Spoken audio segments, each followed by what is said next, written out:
إله إلا الله لا إله إلا الله. تھوڑی بہت بد اخلاقی ہوتی ہے نا، اس کو اس کی فطرت کا حصہ سمجھو، فطرت کا حصہ سمجھو. بھائی اللہ نے اس کو شیر بنایا ہے تو کبھی نہ کبھی شیر کی طرح یہ گرجے گا.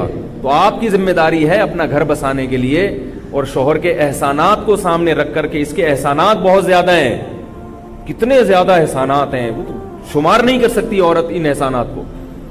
تو ان احسانات کی روشنی میں مجھے چاہیے کہ میں تھوڑی دیر کیا کر جاؤں، چپ کر جاؤں.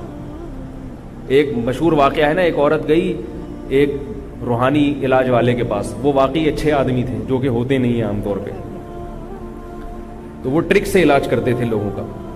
تو وہ خاتون گئی، کہنے لگی کہ میرے گھر میں ہر وقت جہنم بنا ہوا ہے، لڑائی جھگڑے، کسی نے بندش کر دی ہے، کسی نے کچھ کر دیا ہے. اصل میں اپنی زبانوں پہ کنٹرول نہیں ہوتا. جب لڑائیاں ہوتی ہیں تو پھر کیا کہتی ہیں، پڑوسن نے کر دی، جٹھانی نے کر دی، فلانی نے کر دی، یہ ہوتا ہے. تو وہ گئی جا کے کہنے لگی کہ میرے گھر میں نا میرے میاں سے لڑائیاں بہت ہوتی ہیں. اس نے کہا ٹھیک ہے، ایک تعویذ دیتا ہوں، جب بھی آپ کے شوہر کو غصہ ہے، لڑنا شروع کریں، یہ تعویذ منہ میں رکھ کے اس کو دانتوں کے درمیان میں دبا دیں، ایسے زور سے دبا دیں تعویذ، اور آدھے گھنٹے تک دبائے رکھیں، دیکھو کیسا اثر ہو. بھائی وہ ایسا ہی ہوا. جب شوہر کو غصہ ہے اس نے اول فل بکنا شروع کی، اور بکتے بھی عجیب عجیب ہیں بھائی.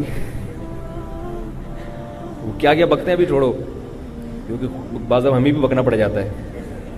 تو وہ اب وہ خاتون نے کیا کیا، وہ تعویذ اپنے دانتوں کے بیچ میں دبا لی. وہ بیچاری سمجھ رہی ہے کہ تعویذ کا اثر ہو رہا ہے.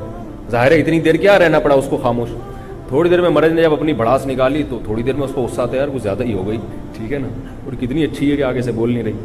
تو پھر آدمی کی فطرت ہے، عورت اگر تھوڑا برداشت کر لے تو وہ باہر جا کے گٹکا کھانے کے لیے نکل جاتا ہے کہ یار تھوڑا فریش ہو کے آتا ہوں، غصے میں لڑائی نہ ہو جائے. اور جب باہر جائے گا گٹکا کھانے کے لیے تو خیال آگے گٹکا واپسی پہ بیگم کے لیے بھی لیتا ہوں. جب غصہ ٹھنڈا ہوتا ہے نا تو انسان کی بالکل عجیب کیفیت ہو جاتی ہے. غصے کے وقت تو پاگل ہوتا ہے، اور غصہ جب ٹھنڈا ہوتا ہے تو بالکل الگ کیفیت.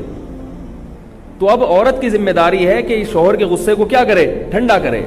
غصہ ٹھنڈا ہو گیا پھر یہ خود اس کو ندامت ہوگی، تو جائے گا اپنے لیے بھی گٹکا لے کر آئے گا اور آپ کے لیے بھی گٹکا لے کر آئے گا. تو اب کیا ہے، اس عورت نے تعویذ دانتوں کے درمیان میں دبایا، اتنی دیر خاموش رہی. میاں صاحب نے اول فول بک دی، اس کے بعد چپ ہو گئے.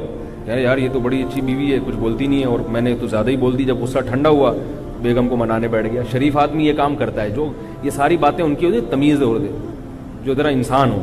جو انسان ہی نہیں ہے وہ تو پھر اس کے لیے تو کوئی حکام ہی نہیں ہے نا. تو پھر وہ منانے بیٹھ گیا.